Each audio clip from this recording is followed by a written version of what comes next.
And there are a lot offshore of various sorts you can have. And here's a diagram which shows you quite a variety. Some are fixed, some are moored, some are fixed in different ways.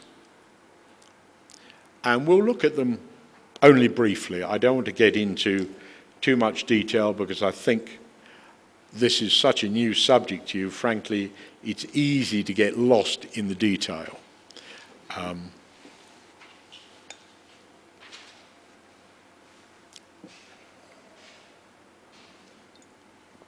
Now, of course, all of these sort of units have to be constructed. Let's look first at a fairly conventional layout, quite a mature one, this. This is a field in the North Sea which was developed over many years, quite a mature field. It was originally a block awarded to what once was called Mobil, which is now part of Exxon, back in 1971. It's the Beryl field. And the well that discovered the field was drilled the following year in 1972. In those days, oil companies like to, they're never sure quite how to name their platforms. They took various approaches. Shell in the North Sea, for example, named all of their early platforms after seabirds. So the first one was called Auk, the second one was called Brent, which was a geese, and so it went on. Cormorant, another bird, Dunlin, another bird, and eventually, of course, they ran out of seabirds to name their fields after, so they had to find something else. But clearly the president of Mobil Europe had quite a lot of power in those days because what he did was he named the field after his wife. So Beryl was the wife of the president. And I guess no one was arguing with the president over what he called the field, so it's Beryl. It's been developed over a long time. The original platform, Alpha, was installed in 1975. The second platform, Beryl B, in 1983. Development, drilling, and production started in 1976, and they thought there'd be about a 25-year lifespan. That was sort of their estimates.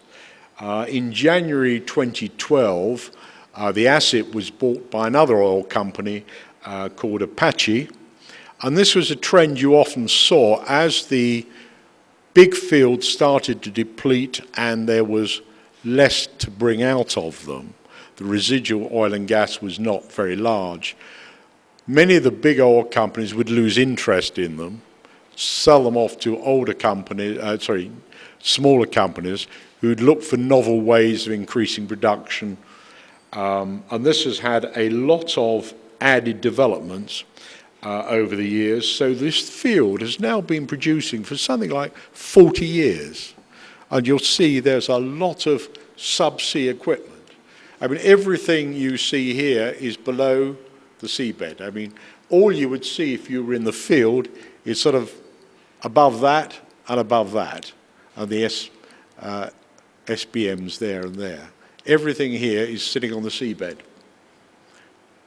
So there's a lot of issues there. If you've got that much equipment on the seabed, if something goes wrong, you don't just send a man with a spanner. You know, we have an issue here. Some of these things are very deep. So probably what we're going to do is build in a lot of redundancy.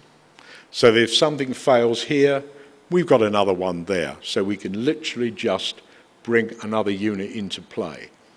Yes, there are opportunities for repair or replacement, but once you need to send equipment subsea, and especially if you need to send personnel, if you can indeed send them to the depth, gets very expensive and can be quite dangerous. So these things all need constructing.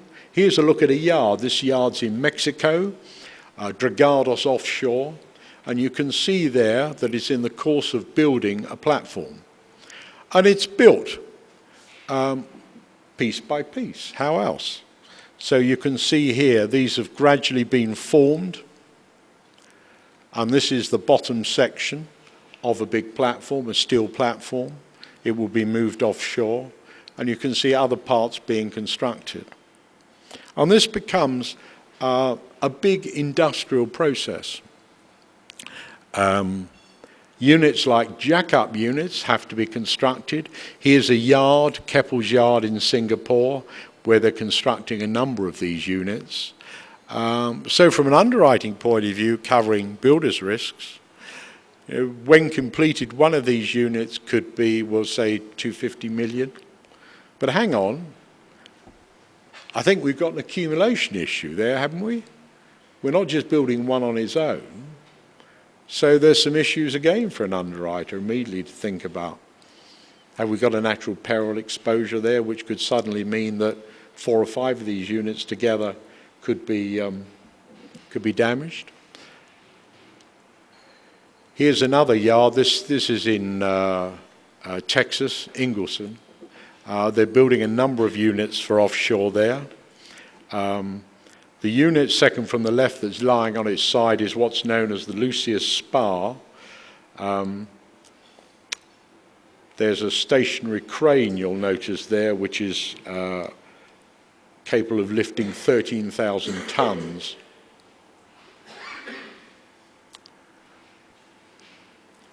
And you can get to an almost production line type of installation. I mean, here is a yard of a big contractor called McDermott in the Middle East. And you can see there's lots of units under construction.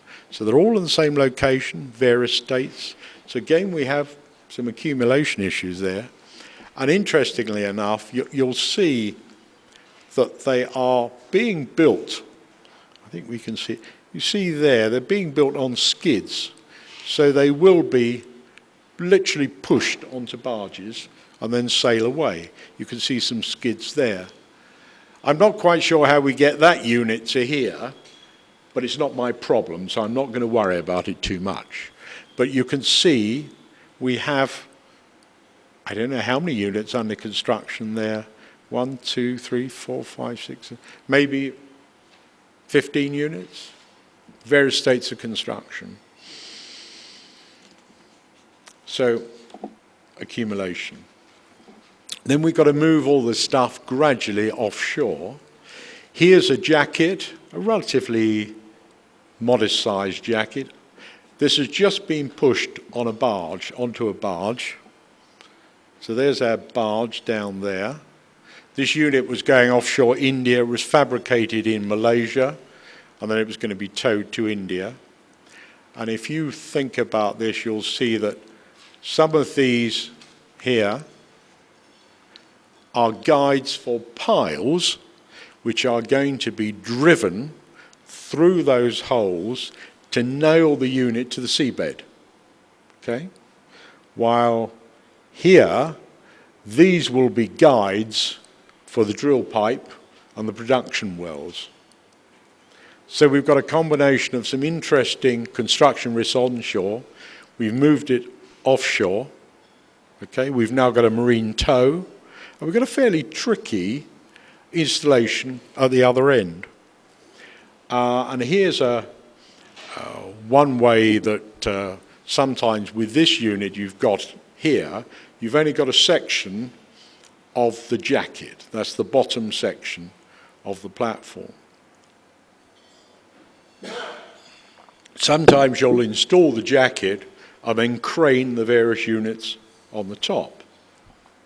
Sometimes you'll put all the units together, and here's an example. This is a huge top sides of a platform going back about 10 years, the Clare platform. Those various decks there, everything you see there, weighed 11,700 tons, and it's been pushed onto a barge. It's going to be taken out to the field, and then it's then going to be installed. It's going to be installed in a single lift.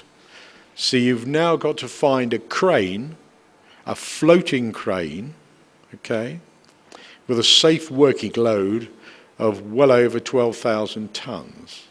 I mean, that is an enormous weight to be dealing with. So you can imagine the number of experts involved in that process, including warranty surveyors working on behalf of underwriters who are going to make sure they approve thoroughly the process. Because that bit of kit there could be worth $500 million, $600 million. So we do want to look after it, especially if we're an underwriter of it.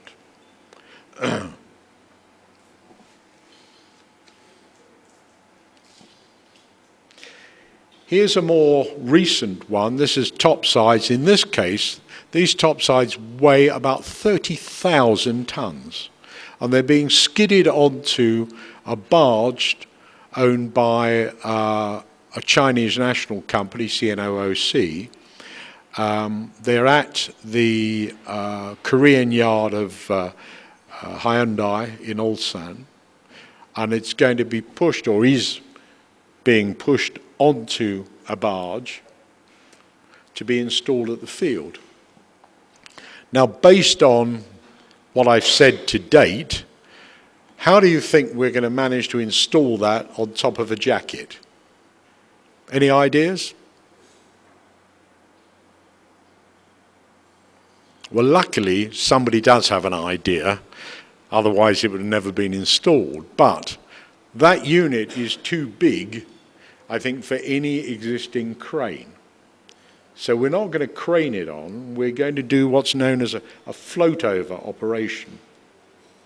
And here it is.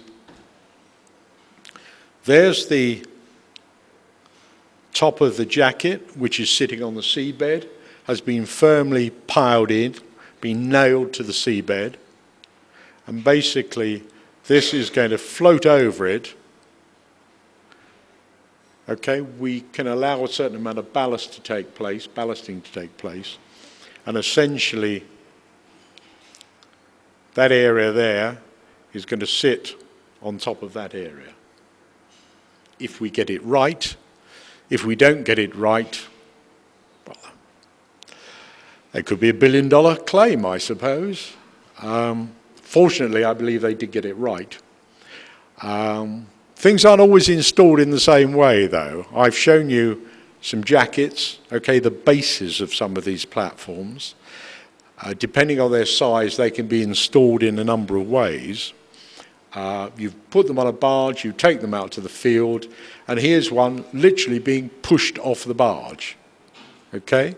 It has built-in buoyancy, so it's being pushed off the barge.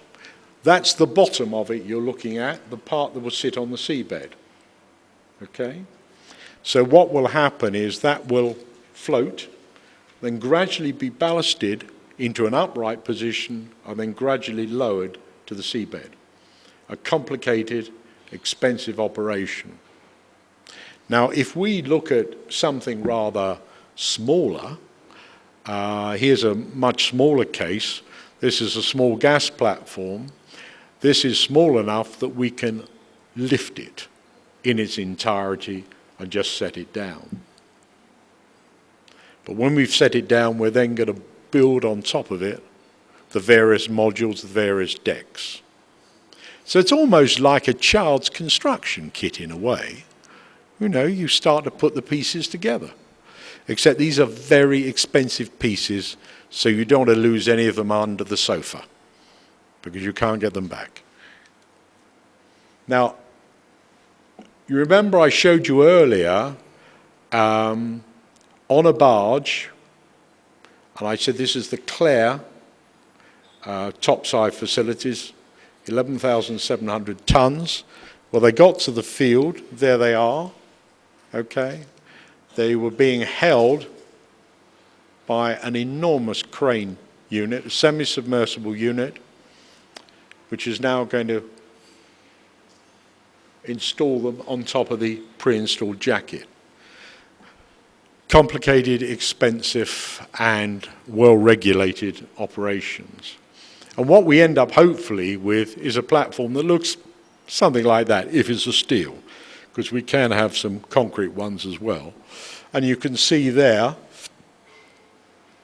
your layout, topside facilities, the support, and we'll have some, in this case, we've got lines going out to subsea wells.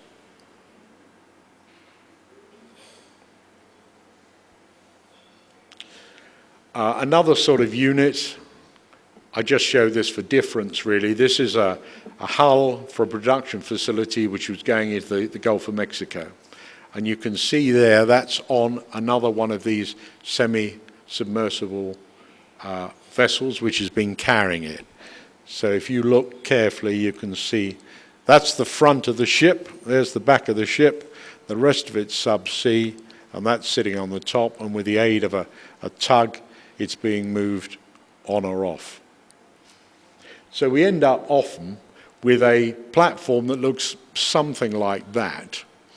And as a result of experiences, some very painful experiences, including some fatal accidents, the design of platforms has changed enormously over the last 25 years. And you can see some sort of common features here.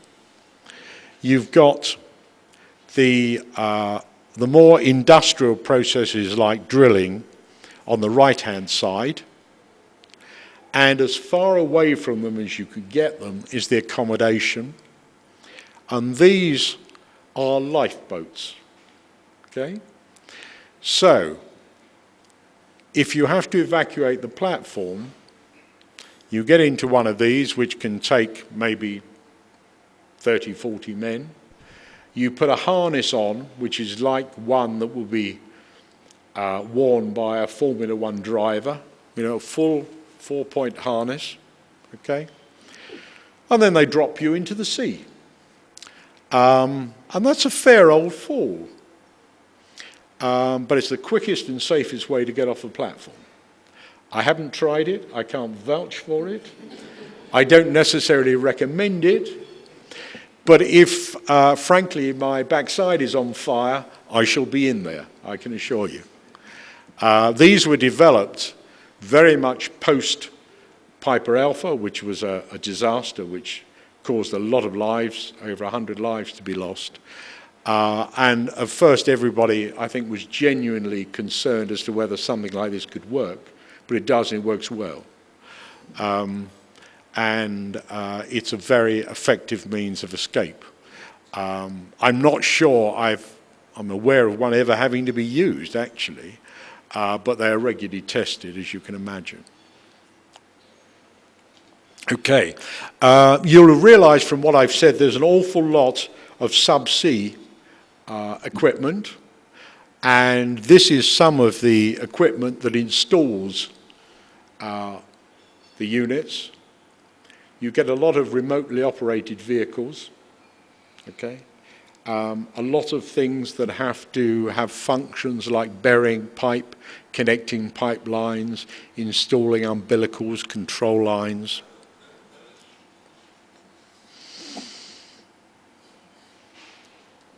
And in some very deep water areas, and this is offshore Angola,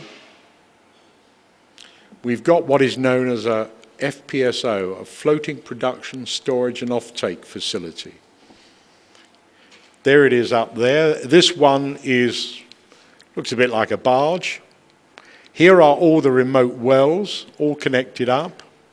And then through these risers, which have to have buoyancy, so we have some buoyancy facilities halfway up, the oil is taken up. Now that unit is enormous, and it can process 250,000 barrels of crude oil a day and store 2 million barrels of oil. I don't know what the current value of that unit is, but I imagine it's probably in excess of $1 billion comfortably. That riser tower is 1,250 meters. There are 39 wells there. So that whole installation will be worth several $billion US. Things don't always have to be that complicated, but it's a function of how big the reservoir is, how much can we extract, how deep the water is, what are the costs of extraction. Here's one of those FPSOs rather closer up. This is also offshore Angola.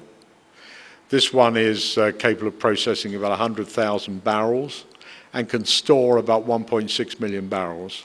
And what will happen is regularly a tanker, usually called a shuttle tanker, will come along, empty, will link up to these hoses, and oil will be discharged from this unit into the tanker, which will then go to port and be unloaded.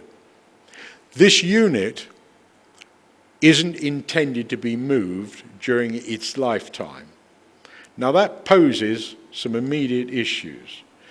Traditionally, if you get marine craft, ships, tankers, cargo carriers, they're subject to regular inspections. They're all classified by classification societies, and they have to be dry docked probably every 3 or 4 years, something like that. This thing has to be designed to stay where it is for maybe 20 or 25 years. So there's some very big engineering issues there. There's some very big questions for underwriters. Because if anything goes wrong with that, it's not just a question of we can fix it here.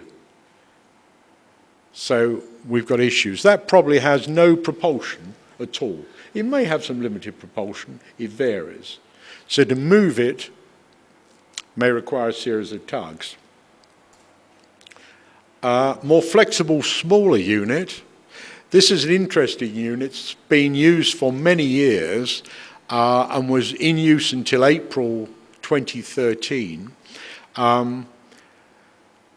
Ideal for smaller fields where you can't warrant the sort of investment you've looked at in the previous slides. So this unit comes along, is moored over your field for maybe 6 months, a year, 2 years, extracts, okay, and then goes away and is used on another field. So this particular unit has serviced, I say there 10 fields, I think it's now 13 fields, and conducted over 1,500 offloadings to shuttle tankers. So that's probably proved a very flexible, useful unit. To show you a few traditional marine risks, though, here's an FPSO. This one is now offshore Nigeria, called Bongo. And I just want to talk briefly about its history to show you the scope. This was built in South Korea, okay, by Samsung Heavy Industries. And then it was towed all the way from South Korea to the north of England via the Suez Canal to a facility at a place called Wallsend where they were going to fit the processing equipment. Okay? Bear in mind it's going to end up in Nigeria. It started in South Korea. It's come all the way from South Korea via the Suez Canal to the north of England. And just look at the deck of it.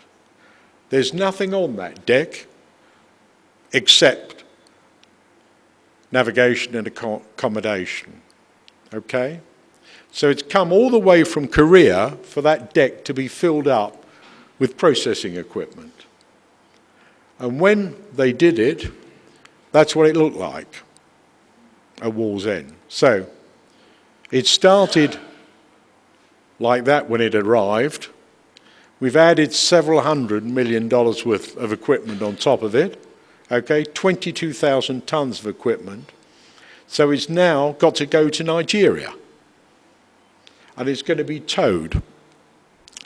And these two tugs, which look frankly quite small in comparison with the unit, but they're very powerful ocean-going tugs, are going to tow it. So far, under tow of tugs, just as a hull basically, you've seen it come from South Korea via Suez to the north of England. We've added several $100 million worth of work to it, and we're now going to tow it with completely different characteristics. And as you can see, the tugs don't look very big against the side of that vessel. And the weather isn't always terribly nice at sea. This is when it was going through the Bay of Biscay between France and Spain. And all I can say is I'm glad I wasn't there to take these pictures. I was safely at home in bed at the time, I expect. But the men on the tug were taking these pictures, and I'm pleased to say, although it looks pretty rough, it got to Nigeria quite safely and then was installed. But you don't get many things that travel that distance before their working life even begins. And now it's in Nigeria, it will probably stay there until its working life is over. And that will be probably an exposure of a couple of billion US, something like that, you know. And they're getting more expensive all the time. Okay. Now I've talked a bit about various processes, and I'll just show you quickly pipe laying. There's two broad ways to lay a pipe, and we'll look at both of them. You've got, you've got a barge here which is going to lay pipe. Again, it's an industrial process. I'm putting sections together, and they're gradually going over the back of the vessel on a stinger, which is just a bit of steel attached to it, and then gradually it forms an S-bend, and this unit is moving regularly forward and laying pipe out the back. And the name, the S-lay, refers to the shape that the pipe assumes on its passage to the seabed. The other way of doing it for big pipe is what they call a J-lay, much sharper entry, sometimes more or less vertical. What you do depends on water depth, what type of pipe, what diameter, what facilities you've got. But there you've got a process where you've got a risk where you've got going on in here, you've got industrial processes, you've got marine risks, and you've got a fairly complicated construction process. And these are some of the units that get involved. This is the Saipem 7000. It's got some enormous cranes on it, but at the back here you can see that's the J-lay tower that will lay. That unit alone will be worth probably $600–700 million. This is a unit which is probably the most modern around. This is a Herema unit which has only just gone into service in, I think, 2014. But I talked about pipe laying a couple of slides ago. That's a unit that lays pipe, and I'll just show you briefly with these pictures how it does it. Here's the unit. It's receiving pipe from the barge on the left. Okay, these are all sections of pipe which are going to be joined together, so they're craned onto the barge. Okay. Then there, the sections are being joined together, so it's a factory, essentially. So you see there's two sections being joined together there, okay? They will be welded. Welded usually by automatic machines. In the middle there's the weld. When the weld is satisfactory and you do an ultrasound test on it, it will then be profiled. So when it's completed, ultrasonic to make sure we've got a sound weld, because if we haven't, it's a bit late after we've laid 25 miles of this for someone to put their hand up and say we got it wrong, because it's going to be a very expensive process to bring it all up again. And in that slide there, you can see they're covering the welds with an anti-corrosion coating, and then it will be lowered to the seabed in a continuous process. You see it's clamped on there. And what happens is every so often the barge will be pulled a certain distance and pipe will go over, oops, sorry, I'm leaning on things again, pipe will go over the stinger.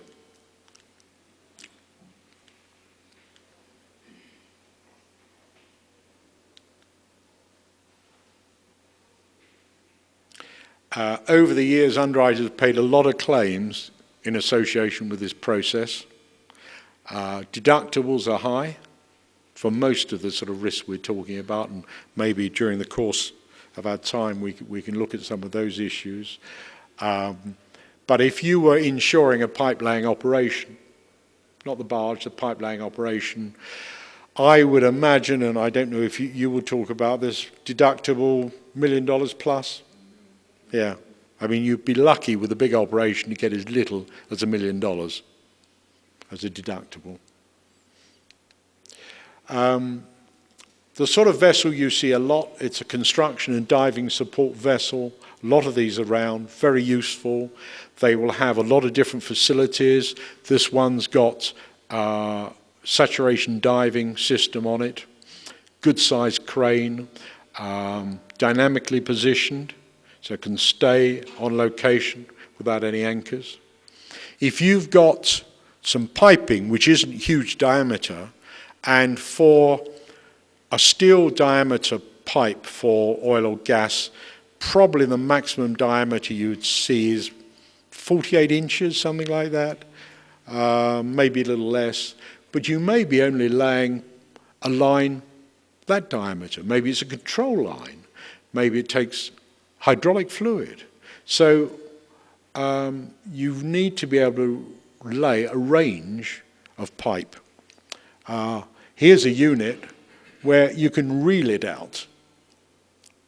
So there it is, it's small diameter, and it is literally being reeled out.